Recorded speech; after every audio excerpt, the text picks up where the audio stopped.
Welcome to week 11 lecture. This week groups 11 and 12 made their presentations, and the topic is rather interesting, right? It was about Korean wave, the Korean wave and North Korea, right? And North Korea is kind of mysterious, right? Not a lot of people know about North Korea except for some big headlines sometimes they make about weapons and stuff, right? And week 11's presentation was about how this Korean wave media product has been circulated within North Korea, right?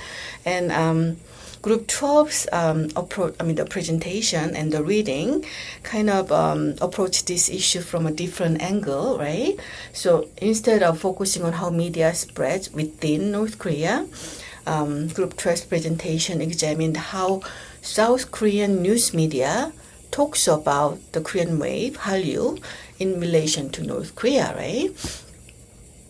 So putting these two presentations together, we see two important dimensions. One is media circulation in Group 11's presentation, how cultural products move across borders, and the other one, as presented in Group 12's presentation, is about media narratives, how journalists and political discourses understand this media circulation, right? So understanding both dimensions help us think more critically about the relationship between popular culture, politics, and national identity. And let's start with Group 11's three arguments. They identified the following three. The first one, Hallyu exposes North Koreans to alternative lifestyles and values. And because of this strong state control, they are not really freely exposed to foreign media, right? And even the Korean, as Group 11 presented, Korean popular culture media product are not officially available. It's under the table, right? And the second argument, the famine in the 1990s weakened the state control and opened space for foreign culture. And the last argument is market-raised youth, 장마당 generation, are more exposed to foreign media and ideas, right? So before the famine, they used to get this, what they need, like food and other product they need for life, distributed by the state, right? But because of famine, the state kind of stopped distributing these resources to citizens, North Korean citizens. So they kind of started having this market.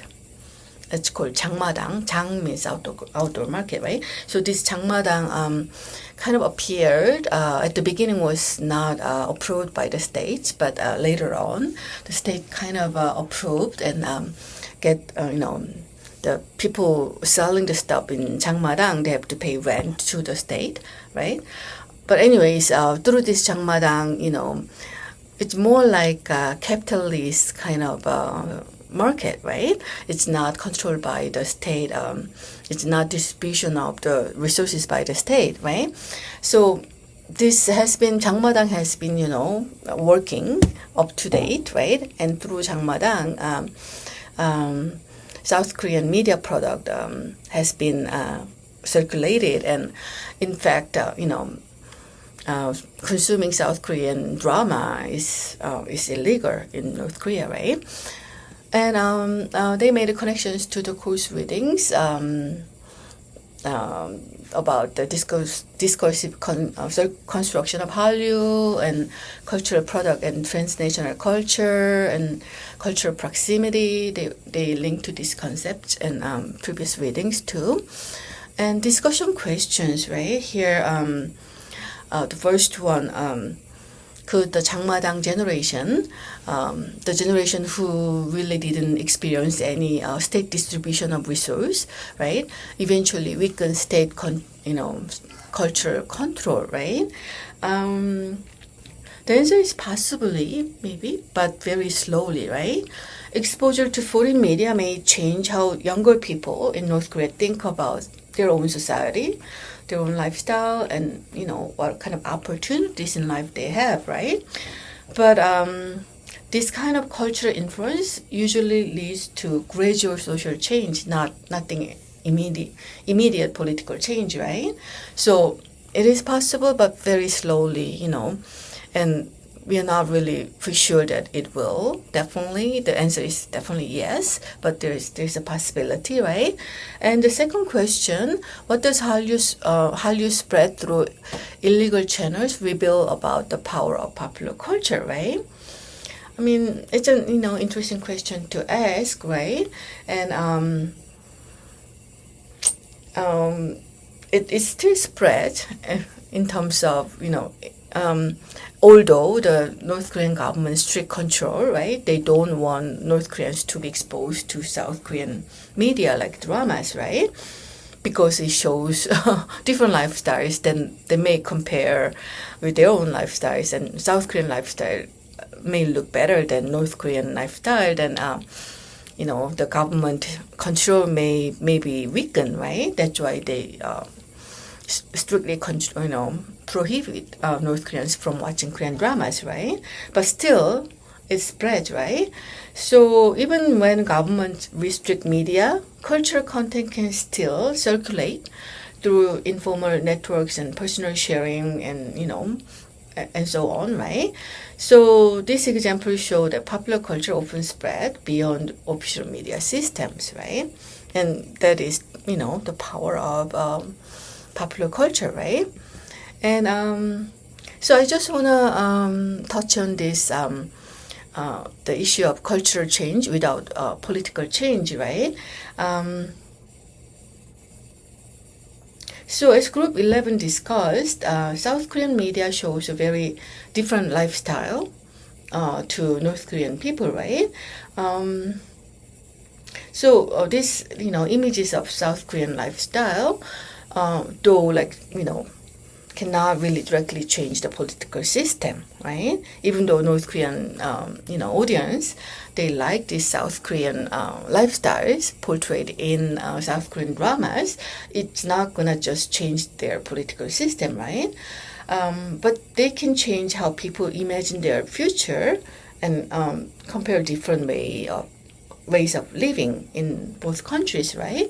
So over time, these small changes in imagination can slowly influence social expectations and cultural attitudes, right?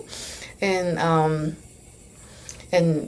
this is why popular culture can have powerful effects even without direct political action, right?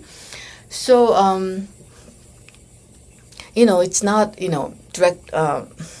It's not like direct political change right away, but again through this different through transforming social imagination, it may slowly and eventually lead to political change. But it's not only for a political change to happen. There should be a lot of element, right? And citizen social imagination is maybe one of many, right? It cannot be the only element that can directly lead to political change, right? But still, it may be an important element, and it'll kind of eventually be one of the reasons or elements that can lead to political change eventually, right? And let's move on to Group 12's presentation. And actually, Group 12's presentation was really well done. And I think it has a lot of requirements that they met a lot of requirements that were expected for a presentation like this. So a great job, Group 12.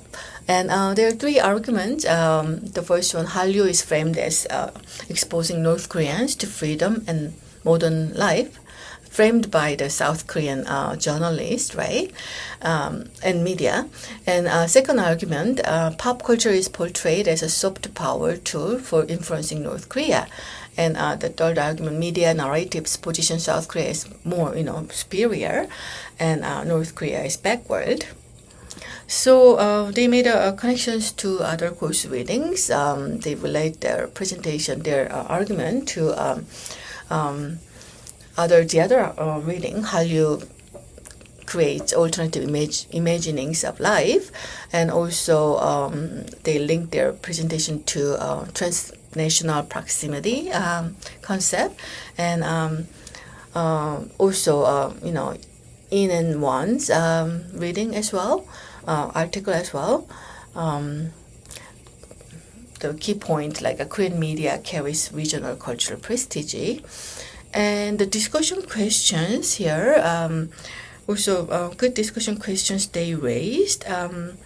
First question, does framing Hallyu as a cultural weapon affect genuine cultural exchange, right?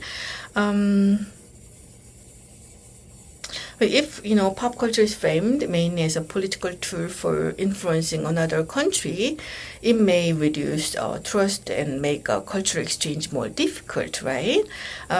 Instead of being seen as entertainment or cultural sharing, it may be interpreted as like a government propaganda, right? So, like something like framing Hallyu as cultural weapon,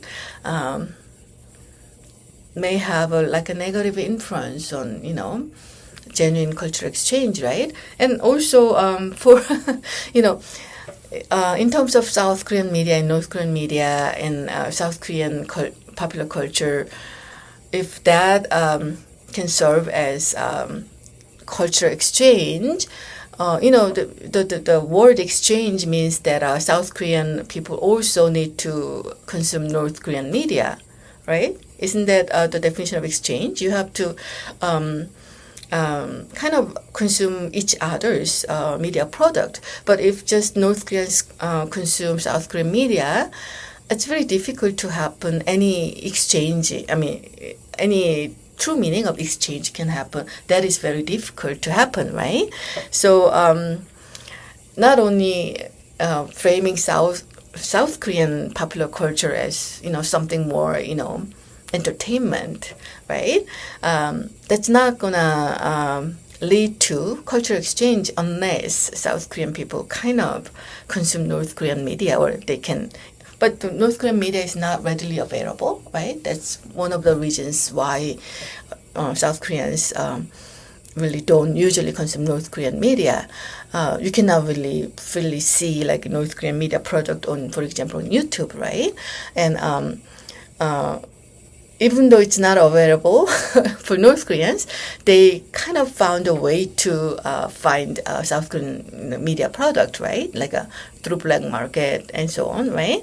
But South Koreans don't have that kind of motivations, I should say, or that kind of urge to find North Korean media product, even though they're not really readily available, right? So framing South Korea somewhat superior to North Korea, maybe South Koreans also buy into that kind of idea that maybe North Korean media product is not that attractive. There is no reason to really pursue North Korean media when it's not really readily available, right? And can watching K-drama or K-pop transform political beliefs? Again, interesting question, right? I mean, there is no right answer to say yes or no, and we cannot know for sure, right? And because it's not only it's very complex, right? Watching K-drama and K-pop will automatically change North Korea's political beliefs. That's not gonna really, to say yes, the reality is not that simple, right? Maybe, but the direct correlation, there will not be something like that, right? So I just want to talk about based on Group 12's presentation, this concept of media framing, right?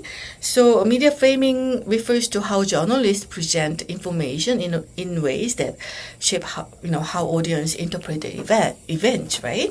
So journalists are supposed to present the fact, right? Just objective fact. But in real life, when they present this event, what happened, right, as objectively as possible. In real life, it's more than just presenting the facts of event, right? And this kind of media framing a lot oftentimes happen, right? So it's just more than just objective events, description of objective events, right? So you know, in the case discussed in the article, right, South Korean news media often frames the Korean Wave Hallyu as a strategy to influence North Korea. That's how, it's their interpretation is added to, right? And maybe that is not the real fact, but based on the fact, by putting their ways of looking at the event, it kind of creates this kind of media framing that also influence the, people who read their news, right? So, Hallyu described as a cultural weapon is another example of media framing, right? And, pop culture is in this sense, Hallyu or the Korean popular culture is framed as some sort of political influence, right? And these kind of narratives kind of show also South Korean political perspectives, right, about North Korea and about the reunification of both states, right?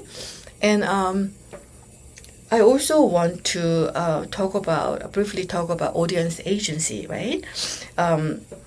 Media narratives sometimes assume that audiences passively absorb messages from media, right? They will be passively influenced by this framing, right?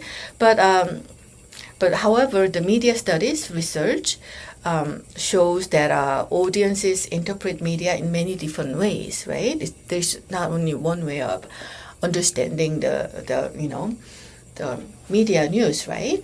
So, for example, people around the world watch K-dramas, right? Or listen to K-pop for entertainment or romance or whatever reasons, right? But watching these shows does not necessarily mean that viewers adopt Korean political ideas, right?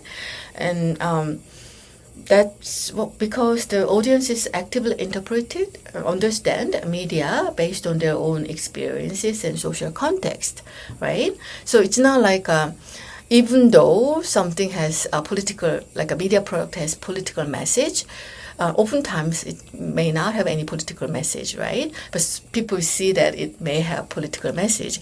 But even though, something is created with some political message in mind, the audience will not get the message what was presented in the same way, because, we are all different, right? And your narrative essay shows that consuming the Korean popular culture product have different meanings and different influences on individual, right?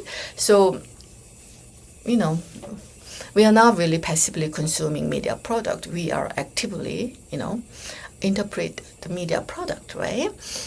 So in conclusion, Hallyu circulation spread through informal media networks, like a black market, in North Korea, right? And the media narratives, by South Korean media narratives, influence also how we understand Hallyu's influence. But, their influence is not absolute, right? And because audience interpretation is all different, and viewers do not always understand media in the same way, right? And so, in conclusion, popular culture can reshape our social imagination and narratives, but its political impact is often complex and indirect, right? And thank you for your attention to the lecture, and I will see you next week. I think next week is our last week with presentations, right? And if you have any questions about your final project, please email me, okay?